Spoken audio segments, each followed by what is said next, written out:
I just think that when you're on this planet that you have an obligation to do things in the world to make the world a better place. It's like our obligation to do that. And that really keeps me going. And there's times when I don't want to, but you have to kind of pick yourself up. It's all about being resilient.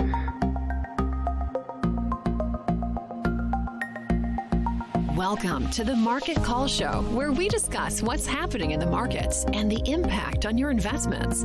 Tune in every Thursday on Apple Podcast, Google Play, Spotify, or wherever you listen to podcasts.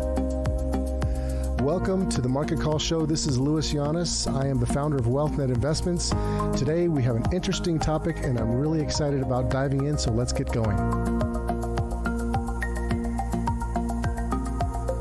What's your name and how do you spell it? Louis Llanes, Louis Llanes. What is your job? I own WealthNet Investments, which is a registered investment advisory company. How long have you had this job for? So I started in this business in 1994. So however many years that is. Over 2 decades. Over 2 decades. Yeah. What is your favorite thing about your job? My favorite thing is that we help people turn their piece of wealth into peace of mind. That's very nice. Yeah, people who want to retire ready, they want to be financially independent and be financially secure, we help people do that. So this is kind of off topic, but I kind of think it relates to it. So how did your parents parent you as a child? How'd they parent me? Yeah. My mom was fairly strict. We had to do chores. I started working at a pretty young age. My first job was sacking groceries at a grocery store. I got a hardship driver's license when I was 15. I mowed yards before that. I had a paper route before that. And even when I was really young in elementary school, I used to help little old ladies carry their groceries out to their car for a nickel or a dime. So I can go buy toys, because it was a store called Scott's down the road that I used to buy toys at. How old were you? I think I was like six years old. A working man at the age of 6. So how do you think your parents' influence as a kid helped you turn out to be successful? My mom was really good about making me get up early, fix your bed, get going, stay with it. She was really good at teaching me that. And then I think a lot of what I learned was all from mentors outside of my parents too. Because my parents didn't have a college education, so Both of them? Both of them. Neither of them had a college education. So me and my sister were the first ones to go to college. Mm-hmm. Did your cousins go to college? My cousins? Yeah. Yes. Okay. Yes. Uncles? Most of my uncles did not go to college. Okay.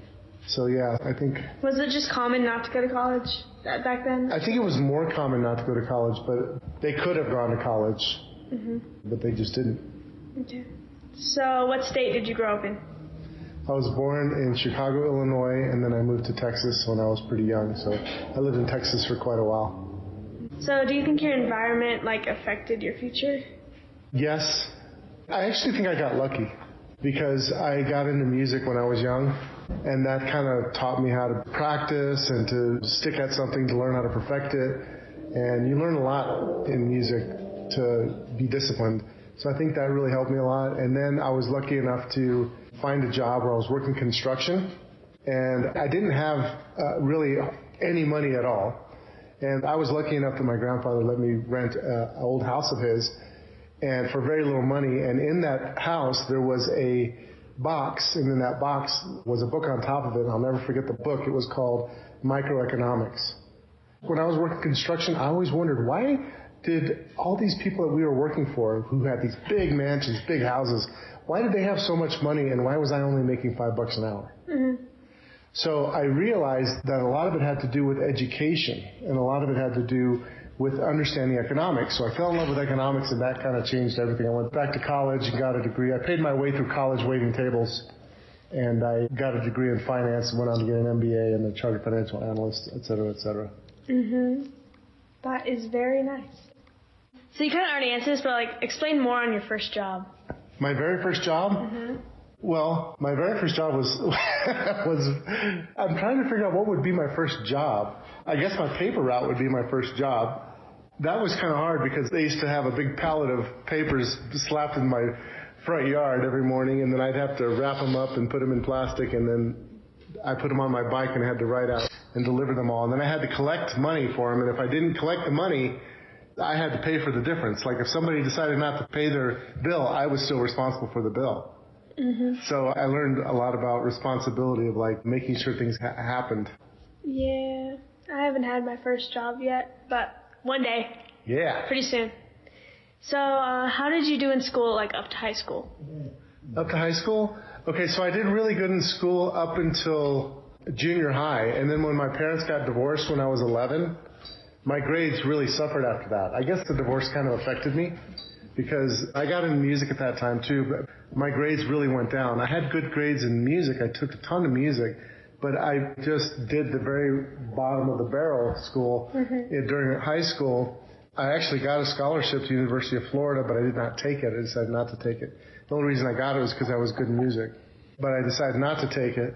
What I found out was that I was really good in math, but I didn't realize that until after I decided to go to college on my own. And then I had to take a bunch of refresher courses, and then I learned that I was really good at it. And I actually had a teacher that told me that I wasn't good at math, that I was horrible at algebra. That was my next question. So my next question was, some teachers believed you weren't made for math, right? Yeah, they were totally off base. There was this one teacher, she just didn't like me. I didn't like her, whatever. But she convinced me that I was horrible at math and I would never be good at math. I made an F in that class, the only F I've ever made in my entire life. But she was completely wrong. Mm-hmm. And what I learned from that was that you cannot let a teacher that you do not like determine your future. You have to make things happen on your own. You're always going to have teachers, and I had teachers I didn't like, professors I didn't like when I got my MBA.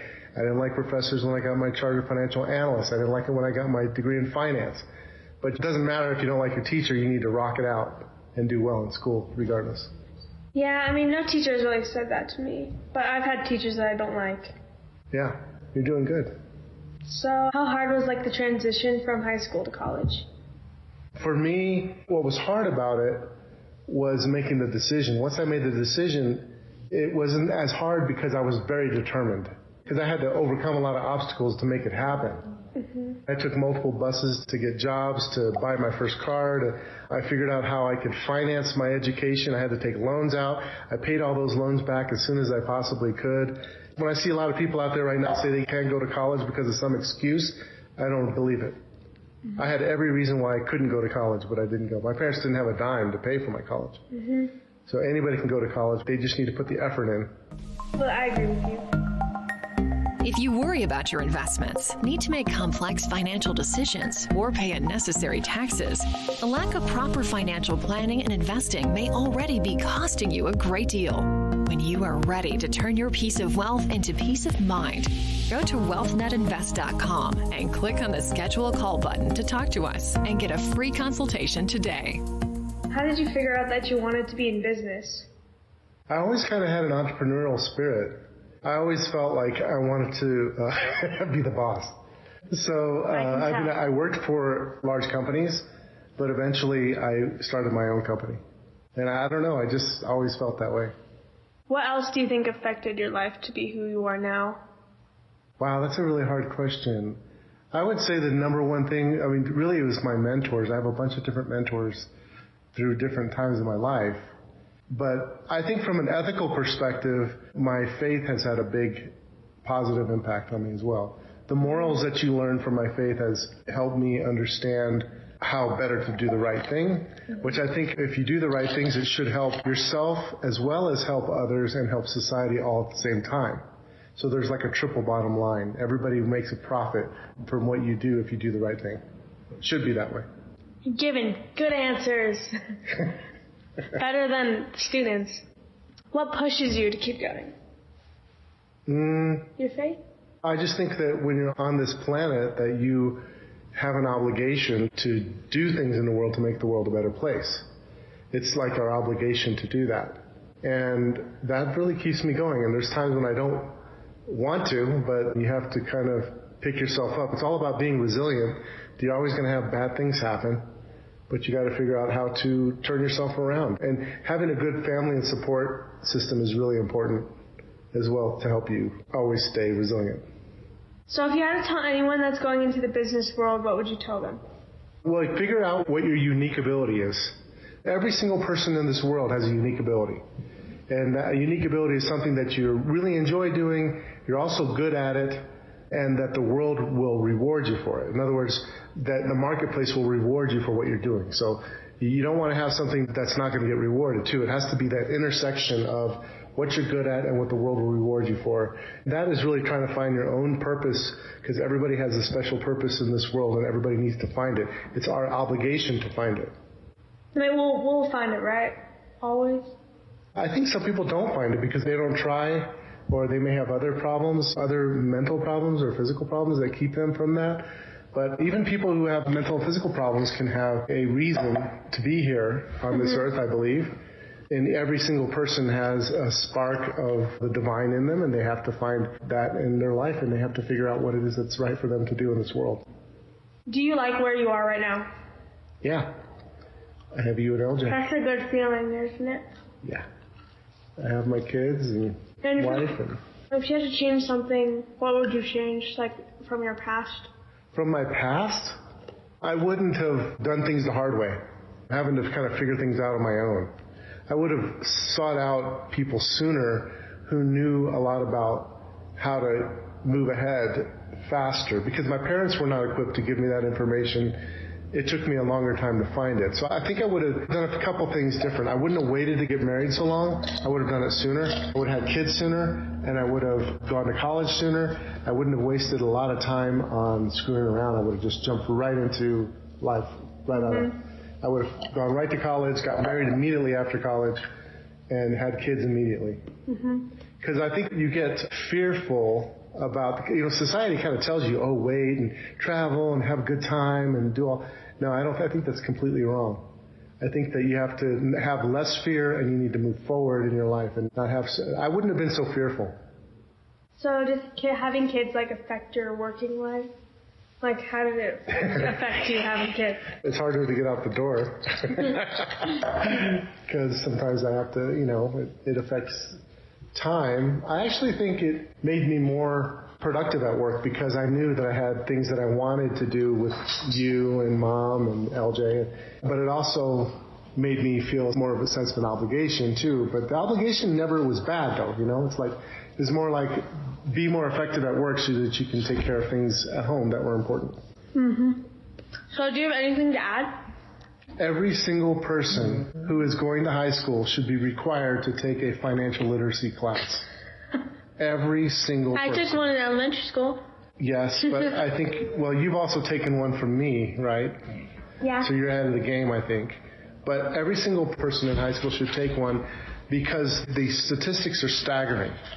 There's a ton of people that do not have the basic financial literacy to know how to save and invest for their retirement, how to do the right thing for them, and they're relying too much on the government.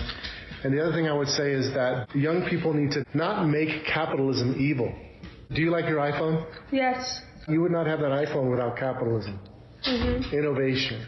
Capitalism is the goose that lays the golden egg. You can't kill the goose that lays the golden egg. So a lot of young people are feeling that somehow, some way, that capitalism is bad and wrong, and that it's completely false. People need to understand that by definition, all retirement accounts are capital. All stocks, all bonds are capital. Real estate is capital. And if you kill that, if you kill people's spirit to create and innovate, you will kill the goose that lays the golden egg. Thank you for that analogy, and thank you for your time. You're welcome. For the latest episode of The Market Call Show, make sure to like, subscribe, and follow us on Facebook, Twitter, and YouTube. Go to marketcallshow.com for all our past episodes and sign up to get alerts for new episodes. If you enjoyed the content of this episode, please leave us a 5-star review and comments. The information in this podcast is informational and general in nature and does not take into consideration the listener's personal circumstances. Therefore, it is not intended to be a substitute for specific, individualized financial, legal, or tax advice.